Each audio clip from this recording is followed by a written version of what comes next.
안녕하세요, 여러분. 이번 시간에는 데이터 프레임에 대해서 좀 살펴보도록 하겠습니다. R에서 가장 많이 사용하는 데이터 형태가 데이터 프레임인데요. 데이터 프레임을 만들어 보고 그 다음에 저장하고요. 외부에서 만들어진 데이터를 데이터 프레임으로 변환하는 방법, 그리고 데이터 프레임에 사용되는 변수가 어떤 것들이 있는지에 대한 파악을 해보고, 없는 변수를 이렇게 만들어내서 새로운 분석 대상을 생성해내는 방법까지가 우리 이번 시간에 해야 할 내용인데요. 우선 데이터 프레임이 뭔지에 대해서 좀 살펴보도록 하면, 간단하게 얘기하면 데이터 프레임은요, 행과 열로 이루어진 지금 여기 보이는 회색 테이블로 되어 있는 프레임이다 라고 이렇게 생각을 해주시면 되고요.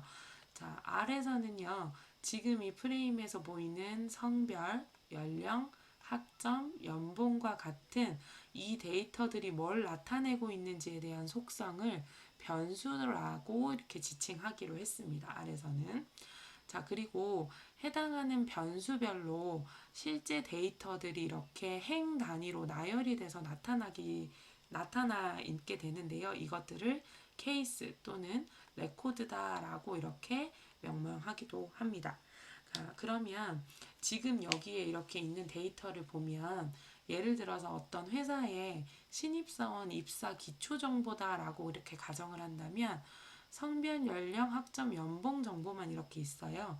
그러면 우리가 제일 첫 시간에 배웠었던 빅데이터의 특징 혹시 여러분들 기억나는지 모르겠는데, 우리가 3V라 그래서 볼륨, 버라이어티, 벨로시티라 그래가지고 크기가 커야 하고, 그리고 자료는 다양해야 하고, 그 다음에 또 어땠죠? 이게 실시간, 속도를 가지고 있는 실시간성을 가져야 되는 게 빅데이터의 특징이다라고 이렇게 얘기를 했거든요.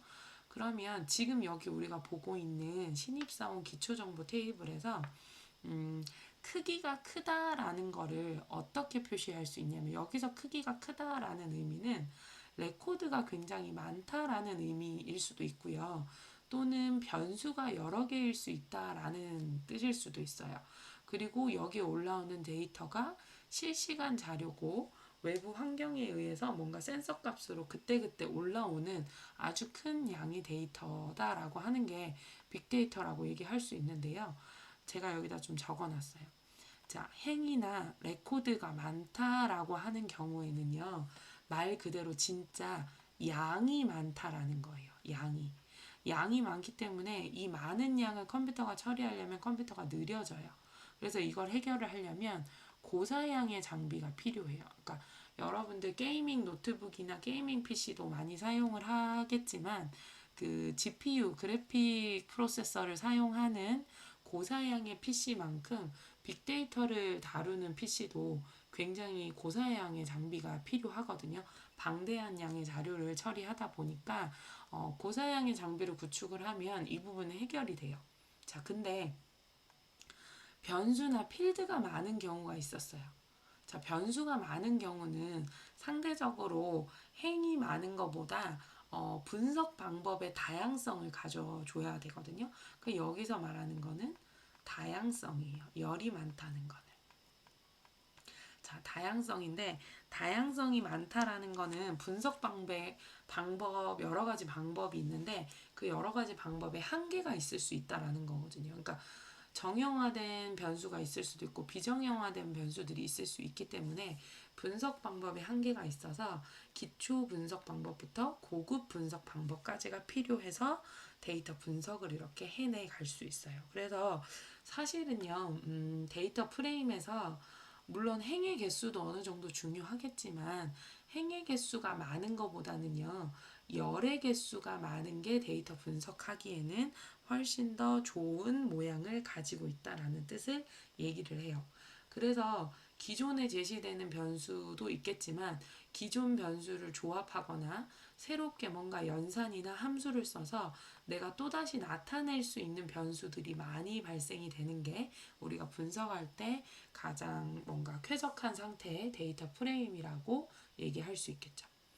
자, 그러면 데이터 프레임은요, 어떻게 구성이 되어 있는지 좀 구분을 해볼 필요가 있어요. 자, 아래서 벡터라고 하는 아이가 있거든요. 자, 벡터라고 얘기를 하는 거는 1차원 배열을 얘기를 해요. 그러니까 무슨 말이냐면 지금 제가 적어 놓은 자, 성별이라는 변수에는 남자랑 여자라는 변수 데이터를 가지고 케이스별로 남자다 여자다라고 하면서 새로운 내용들이 이렇게 많이 발생될 수 있죠. 하지만 이렇게 하나의 정보, 하나의 속성에 대한 정보로 쭉 데이터를 나열한 거를 벡터다라는 데이터 자료형이다라고 얘기를 하고요. 자, 매트릭스라는 말이 나와요. 우리가 뭐 사실 그냥 일반적으로 매트릭스 하면 아까 제가 얘기했던 데이터 프레임처럼 이렇게 표의 모양을 많이 만들어지기도 하는데요. 매트릭스는 일단 2차원으로 되어 있어요. 자, 행과 열을 가지거든요. 근데 이제 매트릭스는 구분해야 되는 게 뭐냐면 모든 변수의 자료형이 같을 때 매트릭스라고 불러요. 그럼 지금 이 매트릭스에는 연령이라는 변수와 학점이라는 변수가 있는데 연령과 학점 모두 수치 데이터 정보를 가지고 있거든요. 같은 자료형을 가진다라는 특징이 있어요. 같은 자료형. 자, 근데 우리가 지금 얘기하는 데이터 프레임이다라고 얘기를 하는 것들은요. 팩터와 매트릭스를 다 섞어놨고요. 매트릭스하고 조금 다른 점이 여기는 문자 데이터예요. 그죠? 그리고 실제로 여기에 몇만 원이라고 이렇게 적혀져 있지만 이 숫자 데이터가 아닌 채로 만약에 직접 이렇게 입력되었다 하면 이것도 문자 데이터라고 얘기할 수 있거든요. 그래서 이렇게 숫자 데이터하고 문자 데이터가 여러 가지 자료형이 묶여서 행과 열로 차원을 구성을 하는 걸 데이터 프레임이다라고 이렇게 얘기를 합니다. 자, 그럼 데이터 프레임을 한번 직접 만들어 볼 건데요. 자, 만들러 가기 전에 여기 한번 좀 볼게요. 지난 시간에 했었던 내용들인데, 자, name이라고 하는 변수를 하나 생성을 했네요. 그러면서 alt 마이너스 키를 가지고 할당 연산자를 사용을 하고 있고요. 자, combination c라고 하는 함수를 사용을 하고 있습니다. 그래서 여기다가 문자 데이터이기 때문에 큰 따옴표로 묶인 길동이 4명 이름을 name이라는 변수에 모아서 이렇게 넣어줬어요. 그러니까 지난 시간에 우리가 사실 이렇게 했는데 이게 뭐예요? 벡터예요. 벡터. 그냥 하나 되어 있는 거. 자, 벡터예요. 자, 근데 여기 English라고 하는 변수를 하나 만들어서 이번에는요. 자, 또 할당 연산자로 점수를 C 함수로 묶어가지고 4개의 점수를 줬어요. 자, 마찬가지로 수학 점수와 컴퓨터 점수도 이렇게 줬거든요. 자, 근데 이렇게 각각 4개의 변수에다가 자기들의 자료를 이렇게 하나하나 다 넣어줬어요. 근데 이 다 넣은 각각의 팩터라고 부를 수 있는 친구들을요. 자, 중간고사라고 하는 폴더에다가 자, 여기 나옵니다. 데이터.frame이다 라는 이 함수를 가지고 우리가 사용했었던 팩터 4가지를 이렇게 묶어주게 되면은 우리가 여기 지금 출력 형태로 보고 있는 데이터 프레임이 만들어지게끔 되어 있어요. 자, 실습하러 한번 가볼게요. 자, RStudi오를 켜서요. 자, 한번 진행을 해볼게요. 자, 예를 들어서 name이라고 하는 변수를 하나 만들어서 여기다가 C이다 라고 얘기를 해서 여기다가 김길동, 박길동,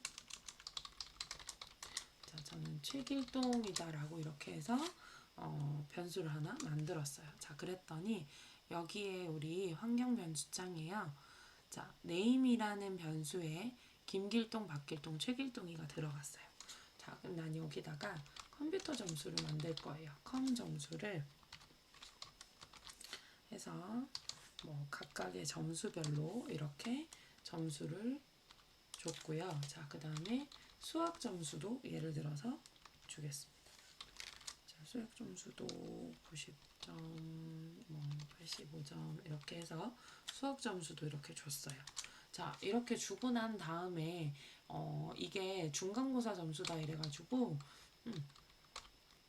중간고사 점수다라고 하는 변수를 하나 새로 생성을 시키면서 여기다가 뭐라고 적어주냐면, 자, 여기다가 데이터 프레임이라고 이렇게 적어주면 밑에 속성값 나오는 거 보이시죠?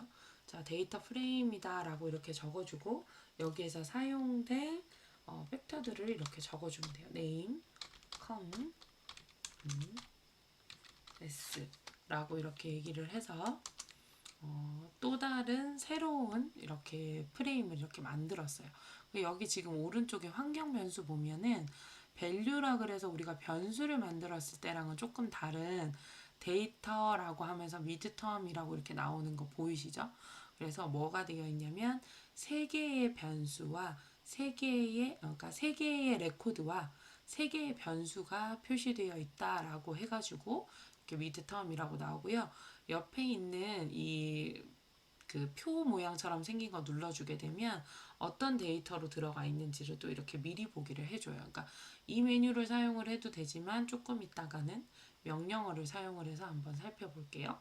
자, 다시 스크립트 창으로 가서 이렇게 데이터 프레임을 만들었으니까 실제로 데이터 프레임이 되어 있는지 여기 아래쪽 콘솔 창에서 확인을 한번 해볼 건데, 자, 소스 창에다 다시 midterm이라고 적고 컨트롤 엔터를 해줍니다. 자, 해줬더니 우리가 각각 이름, 컴퓨터 점수, 수학 점수라고 만든 이 중간고사라고 하는 테이블, 데이터 프레임이 이렇게 만들어졌습니다. 그래서 이렇게 프레임을 만드는 방법 한번 해봤고요. 자, 또 다른 방법으로도 만들 수 있어요. 자, 방금 전에는 우리가 이름이다, 뭐 과목별로 점수가 어떻다라는 걸 따로따로 만든 다음에 어때요? 데이터 프레임이다 라고 하는 거에 그 변수로만 묶었었는데요. 이번에는 따로 만들지 않고 데이터 프레임을 그냥 바로 생성하면서 여기다가 직접 이렇게 내용을 넣어줍니다. 그러면 조금 다른 점이 있어요.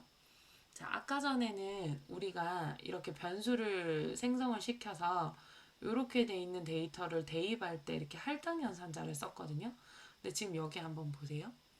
새롭게 만드는 중간고사다라는 변수에다가 데이터 프레임으로 할당을 하는 할당 연산자는 여기 사용이 됐는데, 자, 데이터 프레임을 구성을 하는 이 팩터들을 따로따로 봤을 때 원래 네임하고 여기다 우리가 할당 연산자를 적고 콤비네이션 해서 데이터 내용을 이렇게 쭉 적잖아요. 자, 데이터 프레임 안에서 이렇게 묶어서 프레임을 정의를 할 때는요, 할당 연산자 쓰지 않고 이렇게 대입 연산자를 사용을 합니다. 그래서 할당 연산자를 쓸 때와 대입 연산자를 쓸 때가 좀 다른데요. 여러분들이 쉽게 기억하려고 하면 대입 연산자는 최종적인 변수에다가 무언가를 할당할 때 말 그대로 써주는 게 할당 연산자고요. 이제 프레임 내용 안에 내용을 구성을 해서 일치시킬 때는 이렇게 대입 연산자를 쓰기도 합니다. 이 방법으로도 한번 스튜디오에서 한번 해볼까요? 자, 여기다가 제가 파이널 시험이다라고 이렇게 해가지고 파이널 시험이라고 해서 명령어를 이렇게 넣어주고요. 여기다가 데이터 프레임이다라고 이렇게 적어주고 직접 한번 만들어 보려고 그래요. 그래서 클래스가 있다. 자, 클래스는 1반이고 2반이고 2반이고 1반이다. 자, 그리고 쉼표하고 엔터를 한번 치면 이 데이터 프레임을 벗어나지 않는 괄호 위치로 이렇게 얘가 오게 돼요.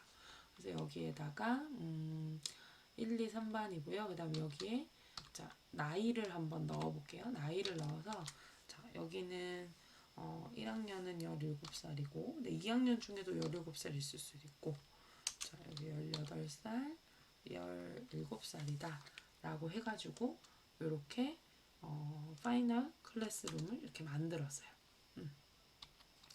제가 여기다가 C라고 적어야 되는데 기말고사를 쓰려고 그랬는데 그냥 제가 여기다 DF라고 해가지고 그냥 새로운 프레임 만들어 볼게요. 자, 컨트롤 엔터 이렇게 했습니다. 했더니 하고 DF라고 다시 실행을 한번 해볼게요. 그러면 여기에 또 마찬가지로 클래스에 몇 반인지 적혀져 있고 나이가 이렇게 또 적혀져 있고 성별 같은 것들도 이렇게 적을 수 있고요.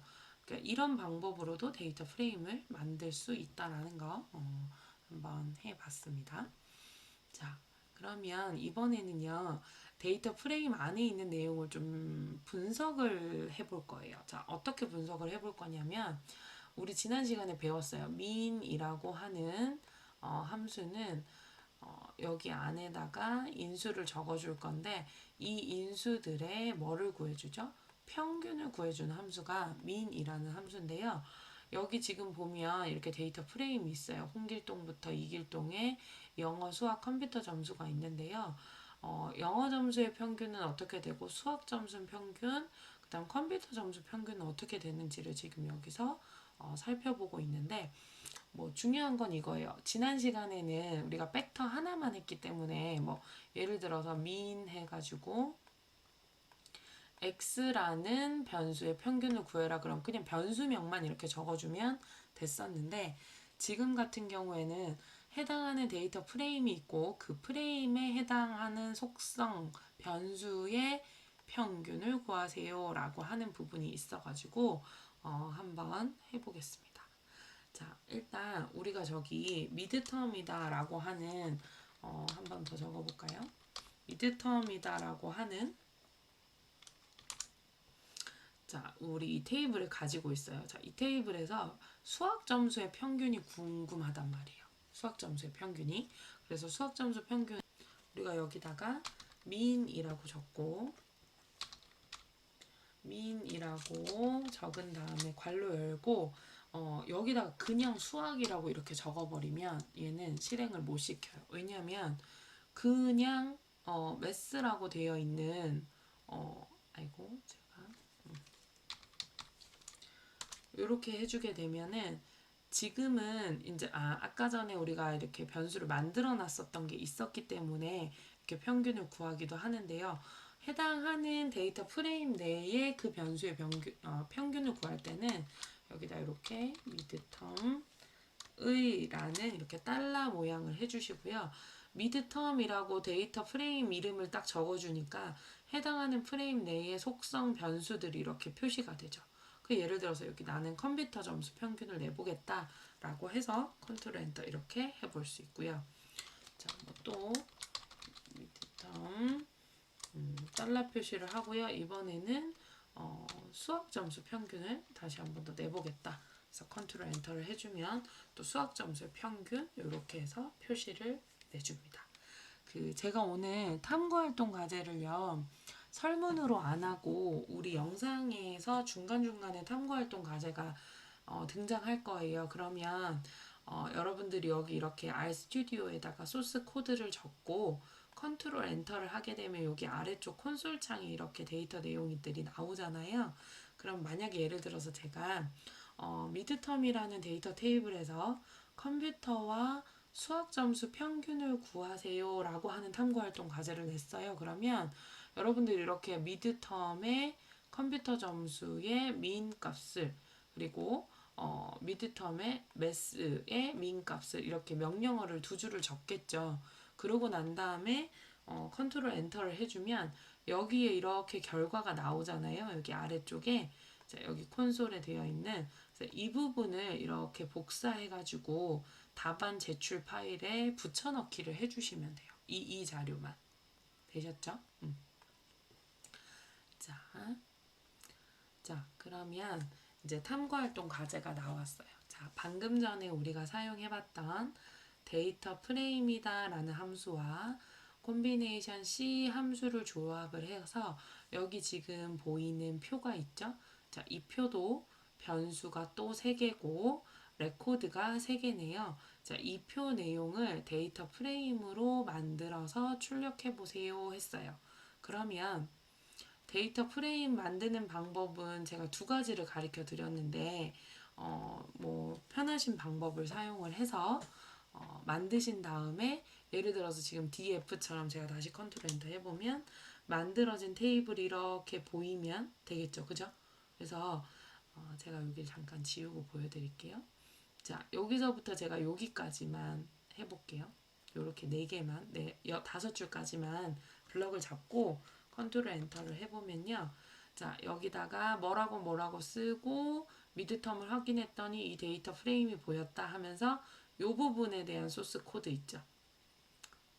요거를 복사를 해서 여러분들이 답안 제출해줘야 되는 그 파일을 제가 클래스룸에다가 다 일일이 한 명씩 다 배포를 해놨어요. 거기다가 붙여넣기 해주시면 돼요. 소스 코드는 여기다 적고 컨트롤 엔터로 실행한 명령어와 실행 코드 모두 다 복사해서 붙여넣기를 해주시면 됩니다. 자, 그래서 여기 있는 표를 보고 데이터 프레임과 C 함수를 사용해서 데이터 프레임을 완성시켜서 출력하는 코드를 넣어주시면 되고요. 자, 그 다음에 두 번째 문항은 방금 전에 문항 1에서 생성한 데이터 프레임을 이용해서 여기 지금 보면 과일 제품들이 쭉 나와 있잖아요. 근데 거기 단가의 평균과 수량의 평균도 각각 얼마인지를 적어서 만들어서 소스 코드에 있는 거를 붙여 넣어 주시면 되겠죠. 아까 전에 제가 컴퓨터하고 수학 점수 평균 내봤었거든요.